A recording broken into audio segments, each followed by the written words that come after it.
Bonjour et bienvenue sur la chaîne Synesthésie. Aujourd'hui, on va parler d'un sujet un peu compliqué puisqu'il va s'agir du film La Zone d'intérêt de Jonathan Glazer.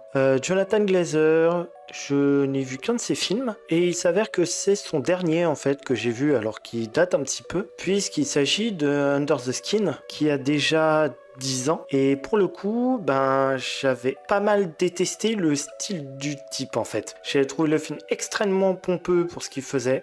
Du coup quand j'ai appris que La Zone d'intérêt c'était de lui, j'étais pas trop chaud au départ pour le voir. J'étais même pas chaud du tout, je dois bien l'admettre. Donc du coup, pourquoi j'ai été le voir? Tout simplement parce que à force d'en entendre parler, je me suis dit bon, je vais me faire violence, peut-être que c'est bien et que j'ai tort, en fin de compte, c'est peut-être très bien comme film, j'en sais rien. La zone d'intérêt, donc pour revenir au film, ça va nous parler d'une famille bien sous tout rapport et de leur vie de tous les jours. Le père qui est muté, la mère qui galère à gérer les domestiques, les enfants, tout ça.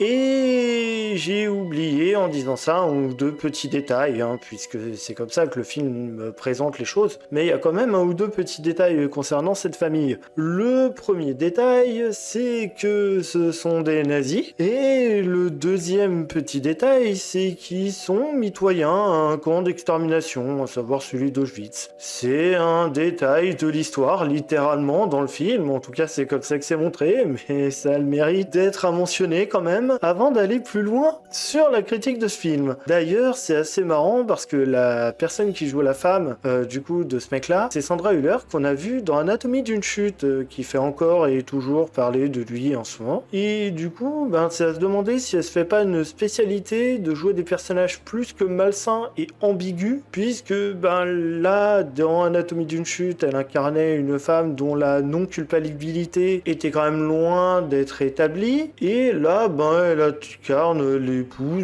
d'un haut dignitaire nazi, on peut dire ça comme ça, ou en tout cas de l'instigateur d'une portion non négligeable de la solution finale. Donc je sais pas si elle s'en fait une spécialité, mais ça fait déjà 2 fois qu'on la voit en peu de temps dans des rôles plus que complexes. Pour revenir plus sérieusement sur le film, ironie à part, on suit donc la famille de ce nazi qui a vraiment existé, en l'occurrence, et qui était plus ou moins l'instigateur de la solution finale à Auschwitz. Donc un type pas très recommandable, on va dire, et qui a rien trouvé de mieux pour vivre sa vie de famille que d'habiter une villa qu'il appelle avec sa femme son petit coin de paradis, juste à côté du camp en question. Donc voilà, ça pose le décor. Niveau style, je vais élaguer ça du tweet, comme ça ce sera fait. Au début du film, je me suis très clairement demandé si j'allais regarder ça jusqu'au bout, parce que franchement, c'était archi pompeux. On a une espèce de musique avec des voix un peu bizarres, un peu trafiquées dans tous les sens, avec un fond noir, etc.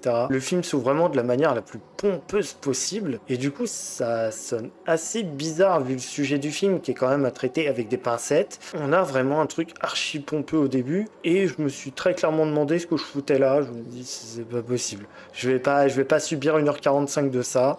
J'ai autre chose à faire. Si j'ai envie de souffrir, je vais voir le dernier Bruno Dumont, mais je vais pas voir ça en fait. Bon, au final, c'est assez secondaire dans le récit. Ça se calme après, c'est beaucoup moins prégnant dans le récit. Si ce n'est sur le final, mais bon, le final, on va revenir dessus, il est de toute façon pas incroyable. Donc, la petite spécificité du film, j'en ai plus ou moins parlé de manière ironique en présentant le film, c'est qu'on suit les événements de manière assez neutre, voire même carrément du point de vue des protagonistes. Donc, mis à part 2 ou 3 scènes qui sont d'ailleurs mises en avant avec un effet négatif, donc l'image qui est en négatif, ça montre très clairement en vérité tout ce qui va être la banalité du mal. C'est-à-dire que là où pour nous, ce que font ces gens est absolument immonde, et c'est effectivement absolument immonde, les types se tapent des réunions en mode quel va être le meilleur moyen, le plus économe de massacrer le plus de juifs possible. Pour eux, c'est la vie de tous les jours en fait, ils en ont, mais alors rien à foutre, c'est genre normal pour eux, c'est normal d'avoir cette discussion,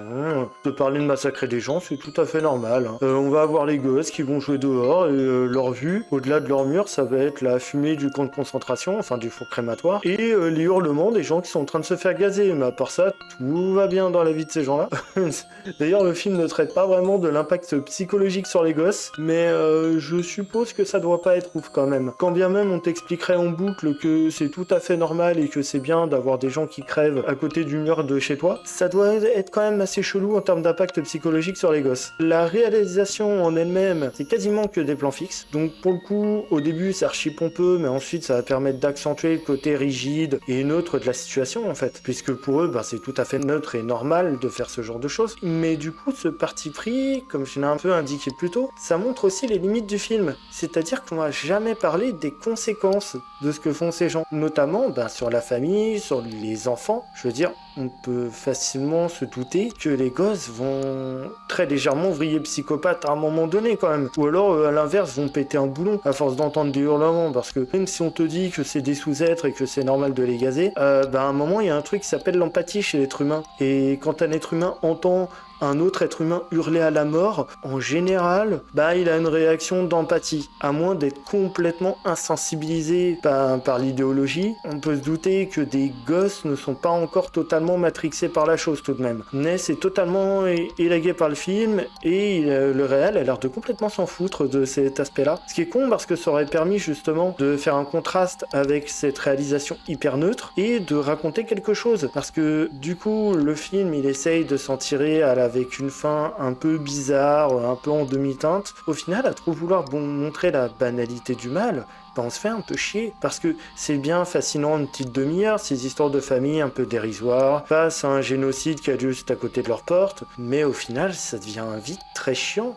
En fait, c'est chiant. C'est aussi chiant que si on avait filmé ça sans le camp à côté. Et d'ailleurs, c'est assez ironique parce que le camp en question, on le voit pas sur l'affiche de film. Il est caché par cette espèce de fond noir. Et au final, j'ai l'impression que c'est un peu le problème aussi du film et du gimmick du film, c'est-à-dire qu'il nous montre pratiquement pas ce qui se passe à côté, ou en tout cas, il te le fait entendre, etc. Mais on s'y intéresse pas du tout. Finalement, j'ai pas grand-chose à dire sur le film parce que le concept est intéressant, mais au-delà du concept, il y a pas grand-chose à ajouter de plus. On va jamais au-delà, on va pas par exemple en coupant le film en deux faire une partie sur justement cette vie banale qu'ont ces gens juste ignoble, et de l'autre côté avoir la banalité entre guillemets cette fois horrible de l'autre côté du mur. Ça aurait pu être un parallèle intéressant de filmer les deux de manière hyper neutre pour justement accentuer le côté horrible de ce qui se passe de l'autre côté. Ça aurait pu être intéressant, et au final on sait pas du tout ce qui se passe, ou alors en suivant le type jusqu'à son procès par exemple, et en le confrontant avec le spectateur à l'horreur qu'il a ignoré pendant tout le film. Ça aurait pu être un truc intéressant qui aurait donné de la profondeur justement au concept de Debasse, qui est encore une fois pas mauvais, qui a clairement quelque chose à dire, mais vu qu'on va pas jusqu'au bout, on en reste au concept et on raconte pas grand chose au final, donc c'est un peu dommage. Et du coup, je sais pas trop si je peux conseiller le film, parce que c'est intriguant, mais il y a peut-être quand même mieux à voir, je pense. Il y a un autre film qui traite de nazisme, de sauver des gens, là, qui est sorti et qu'il faut que je vois d'ailleurs, qui s'appelle Une vie. C'est pas improbable que j'en fasse une critique aussi. Et autant j'étais un peu réticent au début, autant là, je me dis que c'est peut-être plus intéressant au final. Même si c'est convenu, c'est peut-être plus intéressant que la zone d'intérêt, parce que la zone d'intérêt, son concept est fort, mais au final, il en fait strictement rien de son concept. Donc, j'ai pas grand-chose d'autre à ajouter. Par contre, ça va être en termes de conseils de films que je vais pouvoir parler de mieux du coup. Pour le premier, je vais vous conseiller un film sorti en 2019, Jojo Rabbit, d'un certain Taika Waititi. Et là, j'en entends des huées au loin parce qu'il y a beaucoup de gens qui détestent le type pour ce qu'il a fait à la saga Thor, à juste titre. Mais là, on va parler d'un film où il fait ce qu'il sait faire de mieux. Et il va être encore une fois question de banalité du mal, mais à l'échelle d'un enfant cette fois-ci, et à l'échelle d'individus, puisqu'on va suivre le personnage principal, qui est un jeune garçon biberonné aux jeunesses hitlériennes, au point que son ami imaginaire n'est autre que Adolf Hitler lui-même. Donc on va vraiment parler d'un personnage complètement matrixé par l'idéologie nazie, encore une fois, et donc pour lequel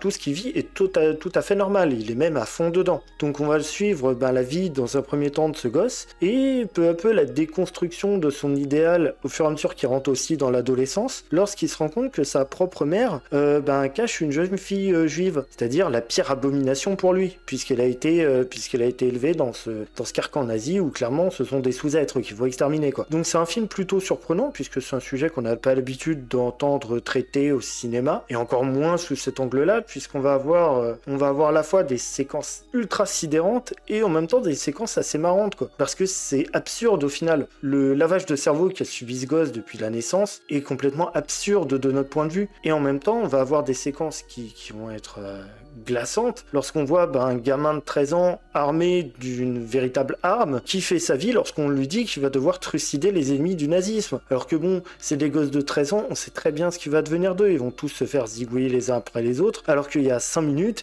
ils étaient en mode youpi, on va massacrer les ennemis du nazisme, quoi. Ou alors une autre scène qui va être une scène de pendaison qui va être assez violente pour le coup, et le tout est filmé avec une certaine délicatesse qu'on connaît pas trop à Taika Waititi habituellement, et un certain équilibre entre l'humour et le sérieux. Donc c'est franchement un film que je vais conseiller et qui je pense est passé inaperçu à cause de son sujet qui est juste invendable en fait. C'est clairement un film qu'on verra jamais passer en prime time télé ou quoi que ce soit, et c'est un film qui est très compliqué à vendre. Et ça me surprend d'ailleurs que le type ait réussi à faire passer ça auprès de Disney. Je sais pas comment il a fait, c'est assez incroyable. Et le second film, pour le coup, là par contre on change complètement de registre et ça va être compliqué de le développer. On va rester dans le thème de la zone d'intérêt, et quand je me suis demandé à quoi ressemblerait un film peu connu, parce qu'il y en a des dizaines d'archi connus, traitant du mal et de ce qui se passe de l'autre côté en fait. J'ai opté pour un documentaire, et un documentaire un peu particulier puisqu'il est trouvable à la fois sur YouTube et Wikipédia, puisque c'est presque une pièce d'histoire, en fait c'en est carrément une, puisqu'il a jamais eu pour vocation à être montré au cinéma, mais à un procès, puisqu'il s'agit du documentaire sobrement intitulé Nazi Concentration Camps de George Stevens, qui a été diffusé lors du procès de Nuremberg en 1945. C'est donc des images qui ont été prises par les Alliés dans les camps de concentration nazis, et on y voit tout ce qu'on peut s'imaginer sans aucune censure, et tout ce que les films n'osent pas montrer, tout ce que les documentaires n'osent pas montrer, c'est-à-dire tout ce qui est charnier, gangrène, tas de cadavres, etc., les malnutritions, et tout ce qui s'est réellement passé en fait et qu'on n'ose pas montrer dans ces camps d'extermination. Et je pense sincèrement que c'est peut-être un des meilleurs documentaires de tous les temps. En tout cas le meilleur sur la Seconde Guerre mondiale, et encore une fois une pièce d'histoire en fait, tellement c'est juste un témoignage direct sans aucun phare de ce qu'ont vu les Alliés quand ils sont arrivés sur le territoire nazi. Franchement je peux que conseiller le visionnage de ce truc.